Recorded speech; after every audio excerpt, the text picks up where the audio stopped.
తెలుసుకోవాలని ఉన్నదే మది నిండా తెలుసుకోవాలని ఉన్నదే బుక్కు గుండెను ఒక్కసారన్న దాకాలనున్నదే ఆ బక్క పలసని పెయ్యి నత్తుకోవాలని ఉన్నదే ఆ బక్క పలసని పెయ్యి నత్తుకోవాలని ఉన్నదే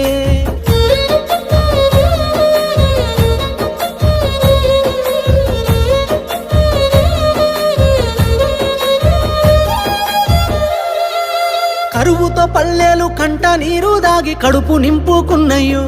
ఆనాడు సుక్క నీరు లేక బీడువాడి నేల నోరు తెరుసుకున్నదో ఈ మట్టి బిడ్డలు బతుకు తెరువు లేక ఊరిడిసి వలసలయ్యో ఆనాడు ఆకలి చావులు ఆత్మ బలిదానాలతో తెల్లవారెనయ్యో ఎండిన బతుకుల ఎదలు చూసి కుండె సెరువై కల్లెర్ర చేసిన యోధుణ్ణి కలుసుకోవాలని ఒకసారి కలుసుకోవాలని ఉన్నదే కనులారా చూసి రావాలని ఉన్నదే